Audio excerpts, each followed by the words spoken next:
childhood's over. Sucks to be you. No more fun. Next thing you know, you're gonna be paying bills. Hey, bike farmers, thanks for clicking in. We got ourselves a Trek Dual Sport. This one's actually called a Neko. Trek usually calls this style of bike a dual sport, which I think is a perfect name. Kind of like a mountain bike and kind of like a hybrid, but really these are just very versatile bikes. They have a little bit of suspension up front, a little bit wider tire, usually with some knobs on it. Really good for all around, or if you do want to try the green trails at your local trailhead, go right ahead and ride it through the woods if you want to. It wouldn't be a great dedicated mountain bike, but you sure can dabble with it. I think they're great campground bikes. You know, something this size, this is a small, I think this is a perfect bike for a teenage girl. This one looks to be complete, not ridden a whole lot. I think it sat for a very long time. All of the cables feel pretty crusty and in need of lube. So this is a classic basic bicycle tune-up. It's going to be cleaning, lubing, and adjusting. I really don't think this one's going to fight back. This video is going to be a great example of how some very basic bicycle maintenance can totally transform how a bicycle feels, how a bicycle operates, how a bicycle can perform. Right now the brakes are pretty loose and you can feel all kinds of friction in those lines. That's all going to go away. We'll adjust that right out. And it's the same thing with the shifting. It just, you got to really push hard on those levers, and we can make this thing slicker than snot on a doorknob with just a few basic steps. So kick back, relax, and enjoy.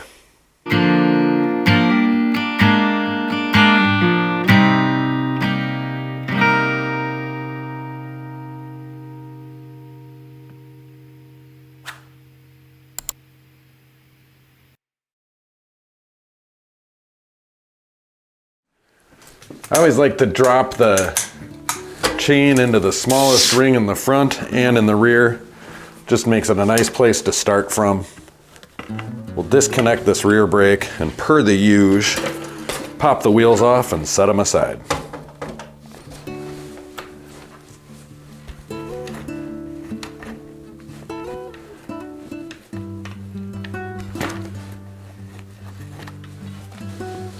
Once you get the wheels off, it's really easy to get at the cables. You can just kind of push your derailleur in that way, and that loosens that one up, and you can pop that housing right out of its happy home cable stop in the frame. And then it's just as easy to disconnect it up there. So this cable's all loose. You can grab your front derailleur and pull that out. That usually gives you enough slack to pull that one out. So the front and rear cables are now totally disconnected from the bike. Well, not totally disconnected, but from their homes. And with the rear brake disconnected, you can get that cable out too. So now you have the three cables that head to the rear of the bike. You have access to the cable inside the housing. And once you get to that bare cable, you can just drop some lube right there. And I'll go through and lube the rest of the cable too, just to kind of keep the rust at bay. I don't know if you can see it, but there's some surface rust forming on this cable. If you hit it with some lube, it kind of darkens it, hides it a little bit. I always have a little bit of steel wool on my bench, and you can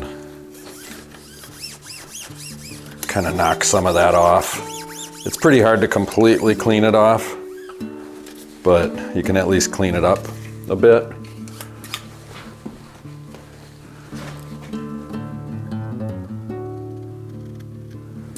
Get some lube on that there. We'll just go through and do all of them. Get back here on this rear brake cable.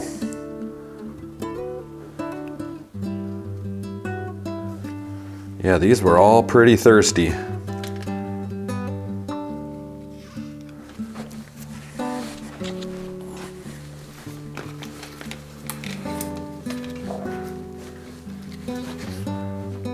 And then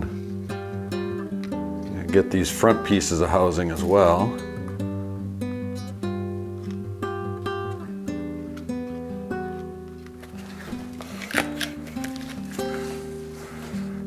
Well, I already got that one. Got the front derailleur housing here.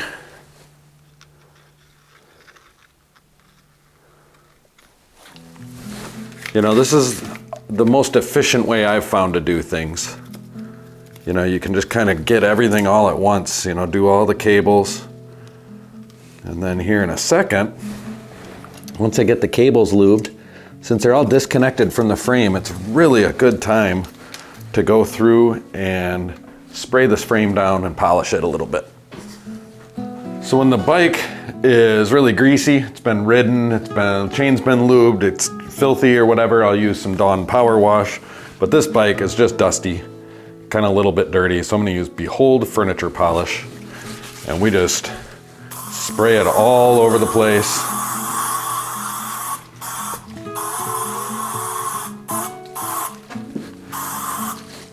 And depending on how dirty it is, this one's actually a pretty clean rag. Some people call this dirty, I call this clean. We just wipe it down. Hey bike farmers, I just wanted to take this lull in the action to let you know how much I appreciate that you've clicked in to watch this video. Now that I've been at it a little bit, I'm starting to learn why everybody's always asking for more. The AdSense money is just barely enough to make it worth starting a channel. If I want to sustain this for the long term, I'm gonna need everyone's help. Now don't get me wrong, your attention is enough. Don't feel obligated to give more, but I've tried to make it as easy as possible. You can always click the super thanks, that's the heart with the $ in the middle of it, or consider a monthly membership. The monthly membership will give you a little star next to your name, and if you have any questions, you can ask them in the comments. I'll see the star, and when I see it, I'll definitely give you an answer. You'll also have access to a little more behind the scenes action that non-members can't see. With all that said, thank you so much, and let's get back to some bikes.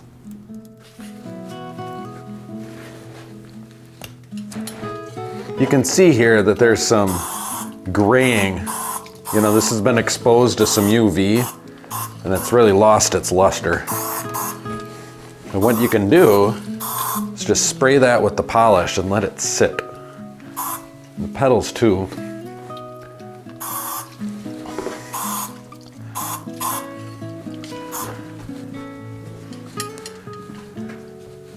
Just let that sit. So the whole tune-up here, we're just gonna let that soak in. Actually, right here with the rear derailleur, it's the same story. We might hit that with some lubrication later, some chain lube. But it's not gonna hurt anything to let that sit and soak in and get nice and shiny and black again. Here you can kind of see how shiny that frame got. But I'm gonna drop some Tri-Flow down in the brake pivots there. Back behind in the springs. Just a nice spot to put some lube. Get everything, you want everything moving as freely as possible. Don't forget to lube your noodle. Do the same to the front. It's a little bit trickier to get gravity to suck the lube down in there. But and you have to use gravity to lube the noodle too.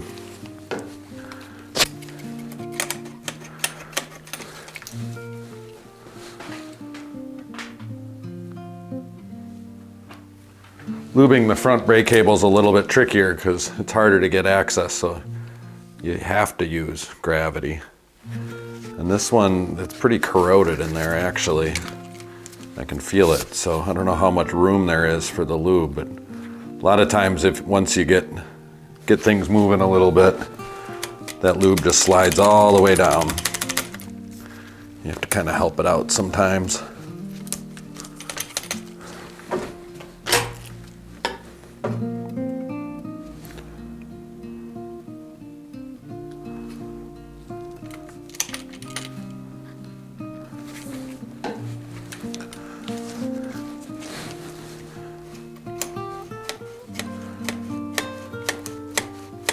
Worst case scenario is we loosen the cable and kind of pull it out and do things more manually, but we'll let that work itself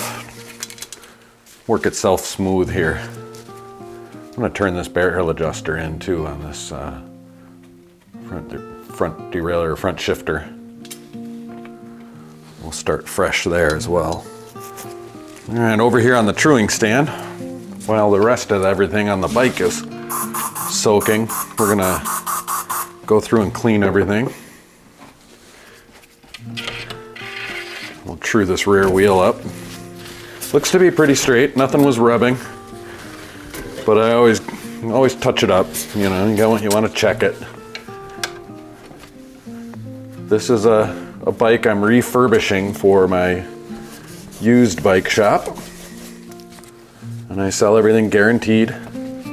You know, I'm a licensed bike shop. Real deal. Well, not licensed. I'm an insured bike shop. I sell everything with a guarantee. You know, it's guaranteed to work as it should unless you leave it out in the rain or, you know, abuse it somehow, and I can usually tell. But, you know, I tell people if you buy a bike from me and a month later it's shifting funny and you haven't done anything to cause it, I'm gonna fix it for free. So I wanna make sure everything's good. I don't want people looking at it and be like, he didn't even true the wheel. You know, let people know that I'm checking things over. Then I go through and I rub every single spoke too. I try to make them shiny again. Like I said, this one had been left outside or something. There's a lot of UV damage. You know, all these black parts turned gray.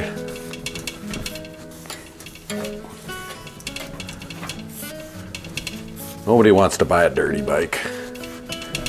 So we clean them up good. I heard somebody saying they got their bike back from a tune-up and they didn't even clean it. I'm like, really? That seems kind of weird. And then cleaning it's a big part of the tune-up.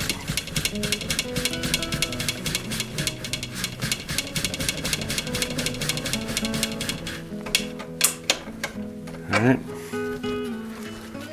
Now that cleaned up real nice. This bike is an easy one. But man, it really needed a tune-up, you know? I mean, brakes were feeling really sluggish and had to pull a lot of cable. And you could hardly shift the thing. And that's really it. I mean, I just touched a couple of spokes and yeah, that's good enough. We're gonna do the exact same thing here to the front wheel. Hey bike farmers, a quick note. If you're looking to get serious about fixing bikes at home, look no further than the Park Tool AK5 toolkit. I have an affiliate link in the description. This kit provides all the basic tools you'll need to tune up just about any of the bikes that you see on this channel. It also comes with the Big Blue Book of Bicycle Repair written by Calvin over at Park Tool. Also in the description are affiliate links for all the basic things that I use. The grease, the degreaser, the one step, the Dawn power wash, Behold. If you see anything else that I don't already have a link for, let me know in the comments so I can add it. I hope these affiliate links will help encourage you to take this on as a hobby or even start flipping bikes for a living like I do. I think I just finished up this wheel.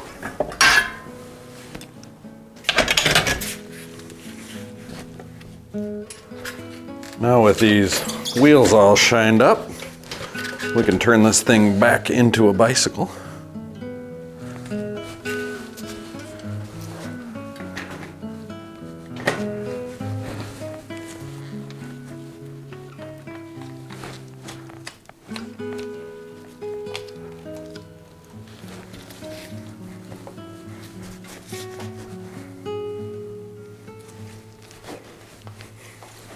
And we'll go through and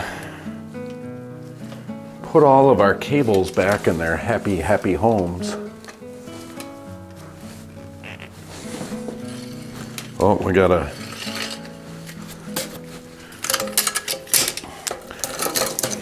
get our derailleur moved here so we have enough slack to do it. Probably should have done that before I put the wheel on. Front one can be tricky too, but if you just kind of pedal a little bit and pull on them, that usually does it.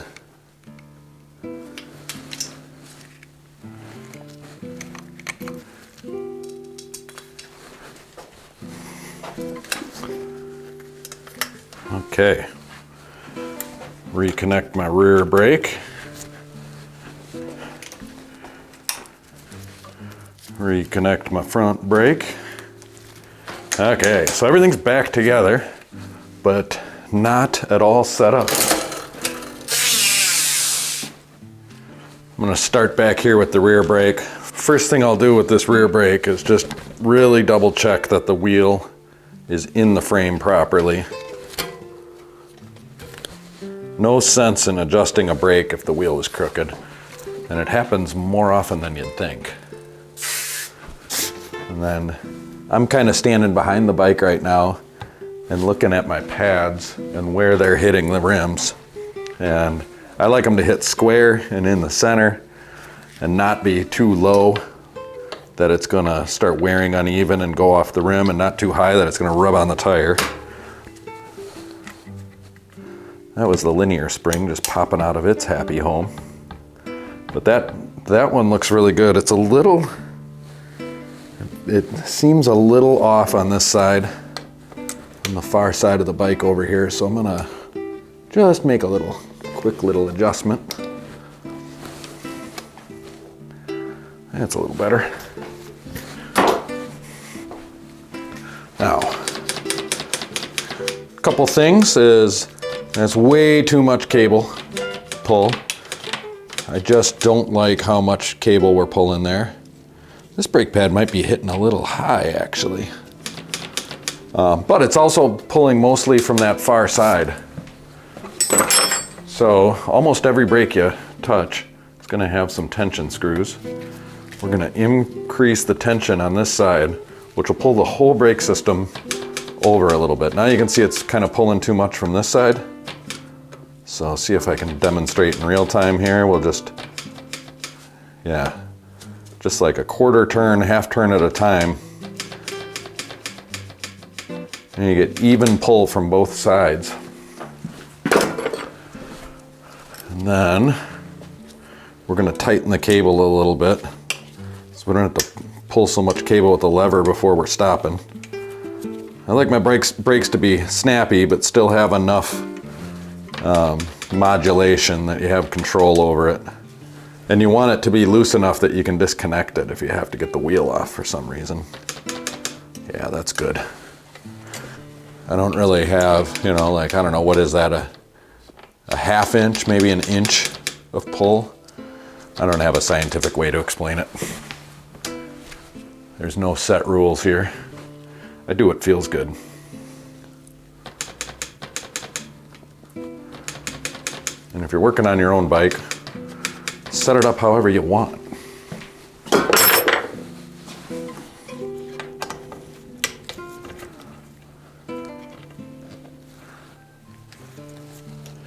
Get that. I just wanted to put that pad down. It looked like it was a little high. Once it starts wearing, it'll curl over the rim and start touching the tire, and then you got big problems. Okay, that's all straightened out there. I'm gonna pull a little bit of tension off of this side. It just feels like there's too much tension in general. And then if I balance it by pulling tension off of this side, it gives you a little more, I don't know, modulation, I guess is the right word. That's really good feeling rim brake right there. And I think that's every bit as strong, if not stronger, than any disc brake I've ever felt. I mean, I just really think that linear pull brakes, they stop the best. You can dial them in, and it's all most people need. Good enough for most bikes. Let's do that front brake now. Okay, so this one we're pulling a ton of cable. That's a very loose brake, so I'm just gonna tighten the cable up right away here. It feels like that tri-flow that I squirted in the cable housing has worked its way down, and everything's moving very freely. We have definitely made the cable systems on this bike way more better, hey?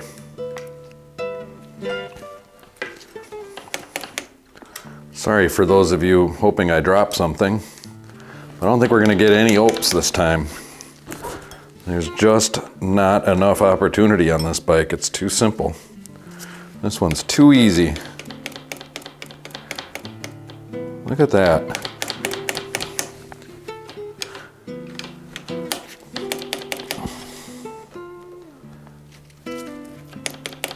It's too much. Back it off just a smidge. That's too much. Yeah, sometimes it's easier just to take some tension off to dial it in. There we go. Yeah, that's just stuff that I just get the feel for it. I mean, I do this so much. And really, if it's not rubbing, we don't have to worry about it. Looks like there's a little bit of a wobble on that tire. Yeah, right there. So the tire's not seated. Right there. So there's a couple ways to do that. You can let the air out and pull on it, or you can just cram a bunch of air in there, but it feels like there is a bunch of air in there. So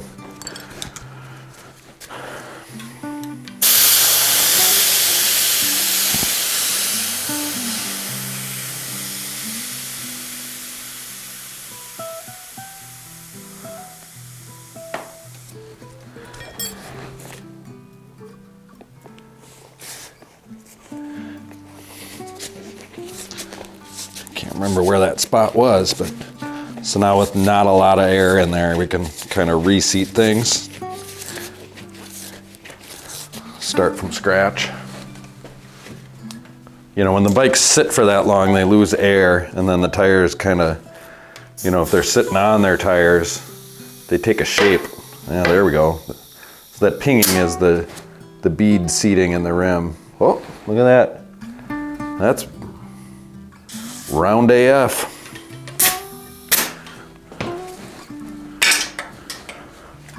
Some of you know what that means. And you know, I have way too much air in there. I mean, way more than I'd want. But this bike will go out in the garage. It's cold out there. The tire pressure will change a little bit. Look at that.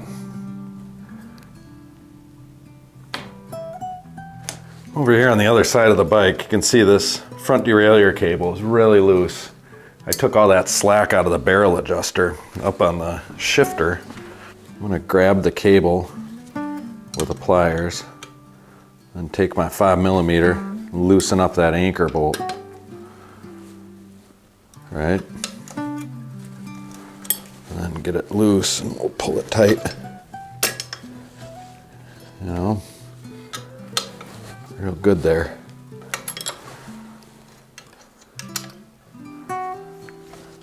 Crank that anchor back down. A little awkward to have to, I usually do it kind of from this way, but that'll block your view. You'll see that a lot when I make these videos. I fumble a lot more. I can do this a lot quicker when I don't have the, you know, my camera shot to worry about here.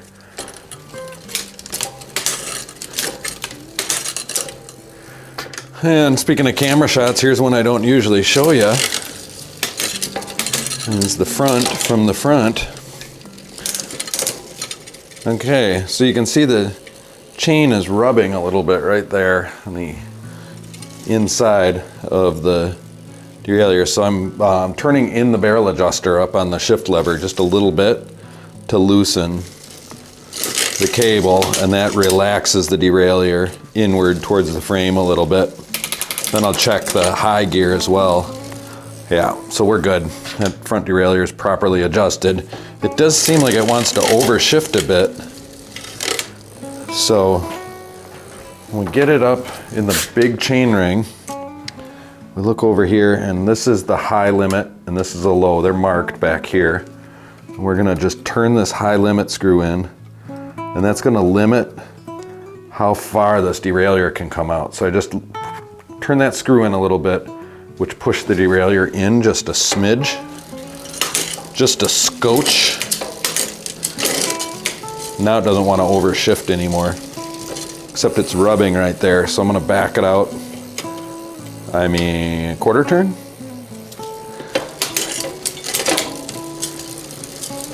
That's pretty good.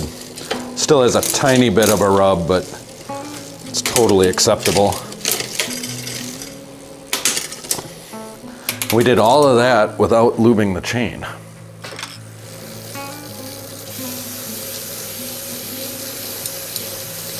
Just dousing it in tri-flow.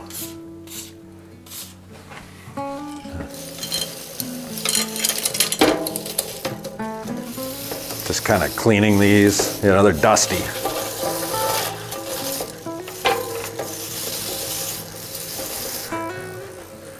That just kind of smooshes all the lubrication onto those cogs, makes them a little bit cleaner, a little shinier.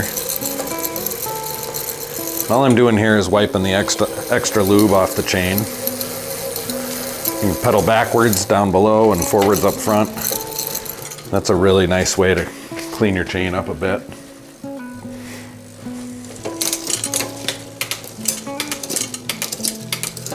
It's shifting very nicely. I just kind of go willy-nilly, chaotic neutral.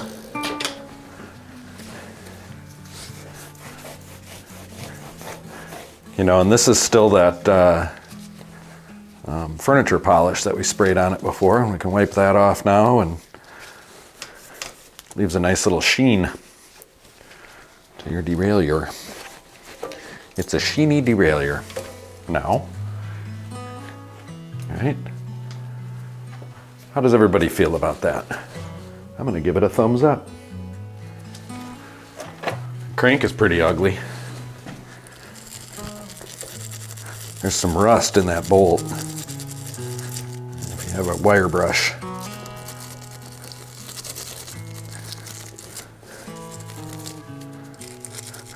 There you go. All right. You take your pretty dirty rag and you make that bolt less rusty.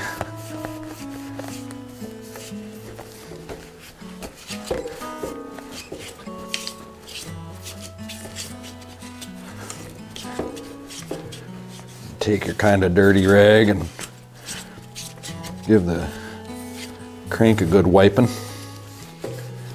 Wipe all the poop off of it.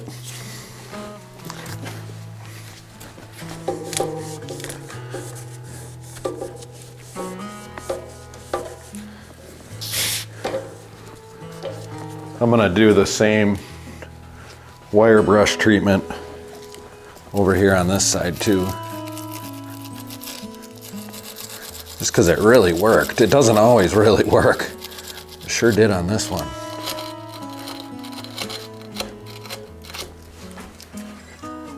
Man, this bike really cleaned up good, didn't it? I mean, look at it. Very clean. Very nice. Okay, I've got my somewhat cleaner rag here. And I always go through and give it one last little wipe. Now that we know everything's working good, it's been cleaned, lubed, and adjusted. Some final touches. Good idea to check the seat clamp bolt here. You can usually get about a turn out of them. That just kind of prevents any kind of moving of the seat later. It's bound to happen. You usually get some overspray when you go at it with the aerosols. I get a handful of comments about using aerosols and spraying near brake surfaces, and it's just not that big of a deal, guys. I'm telling you, it's fine. If you don't wanna, you don't have to. But that's the way I've always done it, and I ain't changing for nothing.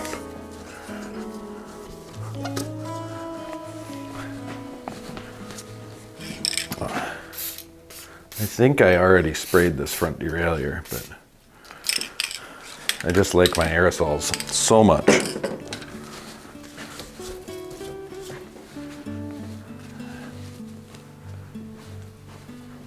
You know, I think something that I'm gonna do is I'm just gonna, for good measure, spray these shifters with one step. They seem to really like it.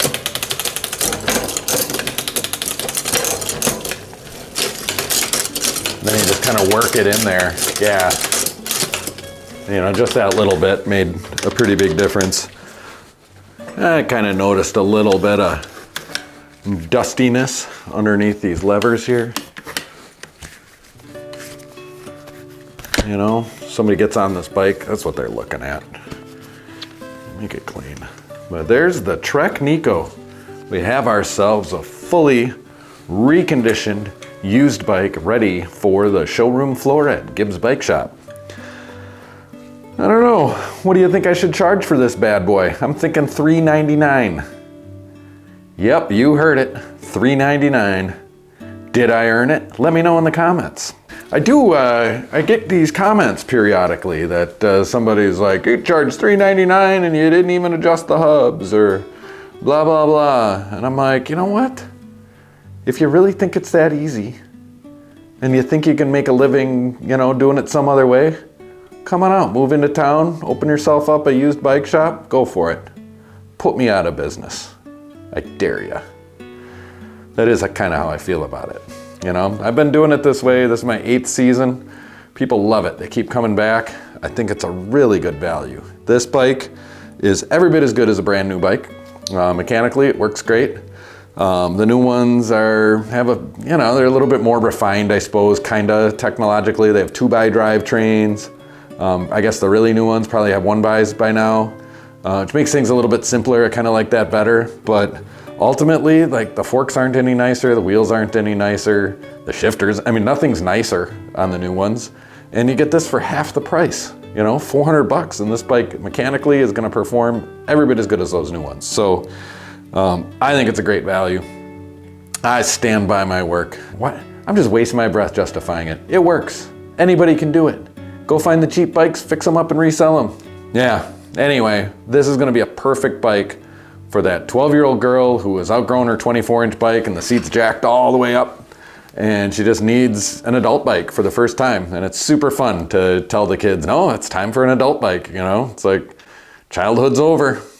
Sucks to be you. No more fun. Next thing you know, you're gonna be paying bills. And you put them on a bike like this, and I mean, if they don't grow too tall, it could be a good college bike. You just never know. If you've watched this far, thank you so much. You've already done way more than I'd ever expect out of anybody. The algorithm loves that, and I love whatever the algorithm loves. If you want to send some more love, you can do so by sending a super thanks. That's like giving me a tip. It's like throwing a $5 in the tip jar. That's the heart with the $sign in it, and just zoom it on over. I get those, and it really warms my heart every time I get one. You can consider a monthly sustaining membership. You know, a handful of bucks every month, then you don't even have to think about it. All of that stuff keeps this channel alive. It keeps me doing it. You know, maybe someday I'll be able to just do the channel full time. Wouldn't that be great if this is all I did? Instead of getting 2 videos a week, you could get 1 really good video a week. No, I don't know what, you know, I mean, that's what I'm working for. Another simple free thing you can do is just like it and subscribe if you haven't. For yourself though, you want to click the notification bell so you and your bike can stay tuned.